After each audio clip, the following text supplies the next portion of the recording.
Hello guys, welcome to a new video on Tower of God New World, and probably one of my last ones, because as you can see from the title and as I wrote on my Discord server, I'm kind of quitting creating content for this game.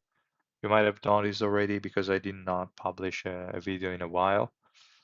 I really cannot find the time to invest in creating content for this game and in general. I really I'm really busy, like traveling for work, working, and soon I will also go on vacation again. So hopefully I can chill out a bit. But the thing is, I I do not really have a lot of time to invest here. So for that reason, I'm saying I'm quitting. I might still release a video every now and then, especially if I find there is a need for it, or if I find that there is like misinformation going on, uh, like maybe other content creators or something like that, I will try to create a video to address it. I will still try to write every now and then in my Discord server. So feel free to join. You will find a lot of people that can help you out. Uh, and yeah, I will also try to comment as much as possible there. But yeah, what I can say is I will try to keep the spreadsheet updated as I'm doing here now. In this video, I will show you the changes I made to the Treson's facility tab.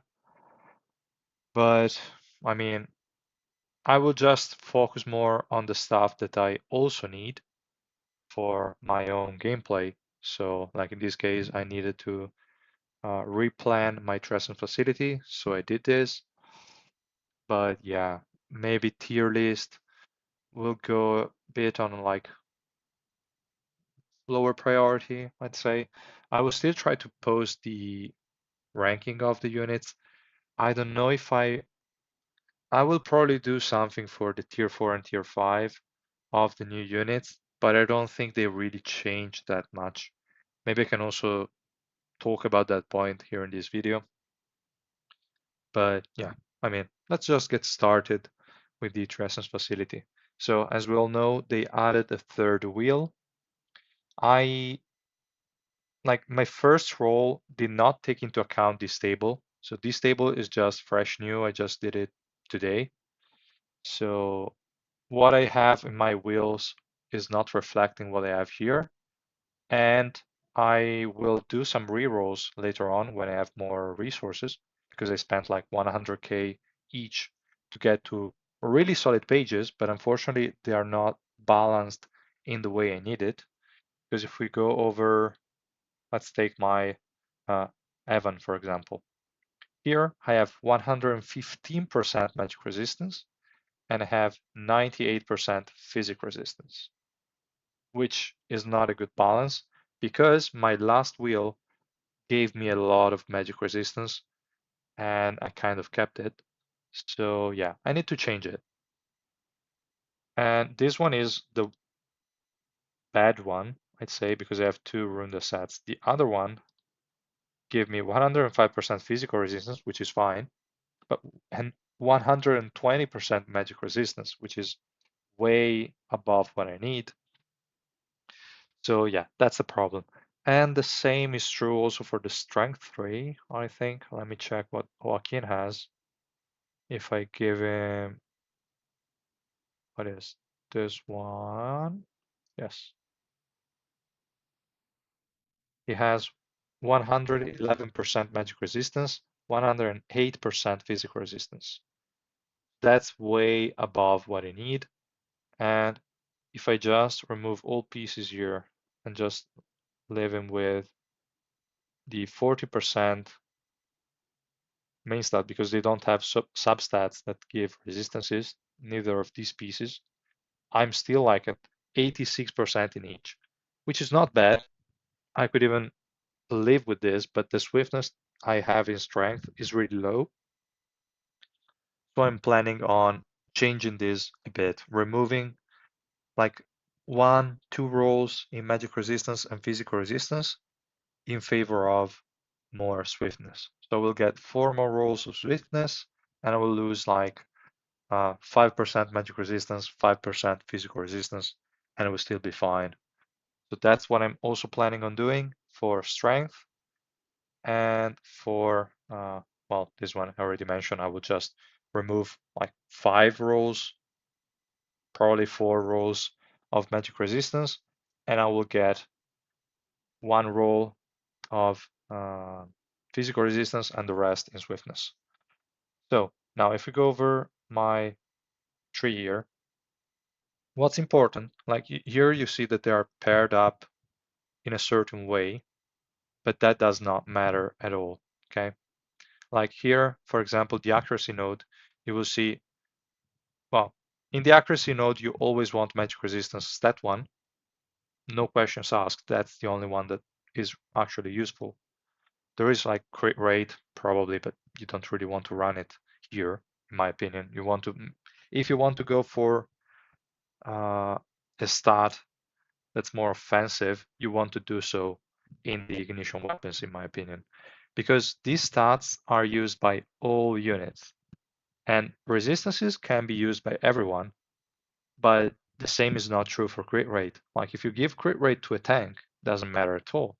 A warrior could be, but for a tank, it's useless. Same thing in the intelligence wheel.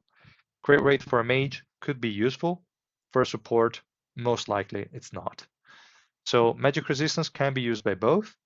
Okay, there are certain instances where your DPS is not really going to make use of it, but that's not necessarily like role specific. Let's say Hehiwa is not going to care about magic resistance, but Ren and Evankel, that are both mages, are going to use it. So there are way more units that are going to use magic resistance than the ones that are going to need crit rate. So I'd rather have a general use one in the Treson's facility that's applied to everyone, and then the ignition weapons for the DPS unit will have maybe some crit rate rolls or something like that. So that's how I'm kind of uh, planning all of this. So that being said, magic resistance in the slot 1 for the accuracy node, then the second one, for example, for my strength wheel, here I put swiftness, but you're not forced to have swiftness. You can have physical resistance. That's fine as well. What's important is that you see the number of nodes you have here under stat 2, and you have those exact numbers in your wheels, uh, across your wheels. Doesn't matter. Like if you have one wheel where you only have swiftness, like I think this one, no, okay. Like for example, this one for me has no rows of swiftness, and the other ones will. So yeah, that's pretty much it. Okay. You don't have to watch the pair, just watch the actual stat that you are working on. So yeah, again, here we can see that for, okay, here I wrote magic resistance, physical resistance, but it could have been swiftness, swiftness, swiftness, and 3 more nodes of physical resistance up there. Doesn't matter, okay?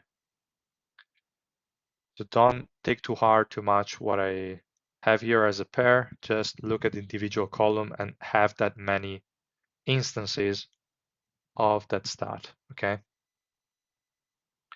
And yeah, what we can see also here, I added the totals amount, like the total amount of the stat you can expect. They obviously take into account this value here. So it could be higher, most likely. Like if every now and then you will have some A rolls that are way above what's written here. Like here I have a 3.85 instead of a 2.5. That's great. So your stats will be higher than this. This is just a baseline that will tell you what you're going to have for each one. Now, I think the tab is a bit off. Let me just move it. Okay, I'm moving with the arrows. It might take a bit. Okay, I was not showing the whole thing. Interesting. So yeah, okay. Now, additional disclaimer here regarding the dexterity facility. is that there are people running evasion instead of resistances, and that might be the best way early on, especially. I still think resistances and especially more swiftness is better because if you want to go the evasion route, you will have to remove all resistances rolls and some of the swiftness ones. So in my opinion, it's not really worth it. But I mean, if you want to go that route, feel free to do so. You could even remove all the resistances rolls and go full, all in on swiftness. That's a possibility. I wouldn't necessarily recommend it, but that's nice for sure because swiftness cannot really be obtained any other way. Well, you can obtain it other ways. You cannot obtain it in the ignition weapon stats. That's the main difference. And I also tried to balance, as you can see here, the amount of resistances you get for strength and int facilities so that when you go in the substats, you have an amount that's really similar, like 20% of one, 18% of the other. That means you can most likely have ignition weapons that can be used by both your supports and your warriors and tanks. That's especially useful early on when you don't have a lot of sets and you might occasionally run the Runda set that you were running on your support on maybe a tank frontline or whatever. That's kind of important, and I think this amount is fairly easy to obtain in the substats. You don't really have to work too hard. This one is a bit trickier, 25%, but it's achievable. I would say I still don't have it. If I get, for example, my Vivi, she has 95%. So I still need a bit more. I need to check if I need more in the Treson's facility or I need more in the ignition weapon. I'm not sure. But yeah, I cannot get 100% yet on this kind of unit. And now we have Vivi and Edan that are both running that kind of set. So yeah, that's also one more reason for me to go with these additional resistances. But you don't have to. If you're not running those kind of units, just go full swiftness and you'll still be fine. You will just have a slightly harder time here to get the 100% resistances. But that's about it, guys.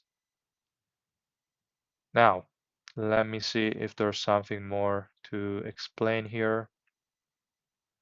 I don't think so. Yeah, I would just wanted to show you my int facility. And as you can see here, I have a 12.5%, which is what I should have in total, kind of, because here I also wrote like 12.75, which is a 0.25% more, just to have this round number here, but it doesn't really matter if it's 12.5 here and here it is 18.25. It's fine nonetheless, doesn't matter. You are most likely going to have like a 20% here as well, so that you can swap the sets between the units. But yeah, so I have more than enough magic resistance in the third wheel alone, which is the one that uh, I rolled recently when it was added. And that's because I got like this A roll, which I kept. This one was low, but okay. This is also another A roll, so I have three of them. Let me see what else was here. This is the fourth one. It's not an A, but it's still I. So I have four nodes that are giving me what five are supposed to here in my calculation. So I might as well just stop here and everything I have in these other ones, like I have 8% here and a 5% here, are not really needed for my tab. So I could remove all of them. The thing is, as we saw here, the accuracy node, there's really nothing better than magic resistance. So I have to keep those three anyway. And I could say, okay, let's remove all the other ones that are not the three accuracy nodes and the two A roll that I have here. I can keep those five, which is the number I have here, and then remove everything else. It's going to be kind of painful to do it, especially when you have like a 2.9 and you're like, do I really have to do it? Yes, unfortunately.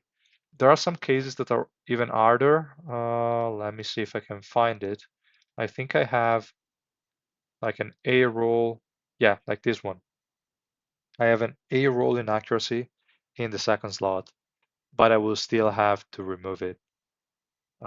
It doesn't really matter. I mean, accuracy for mages and supports is not that big of a deal. I can easily remove one, no problem. So if it goes down to 14, it's fine.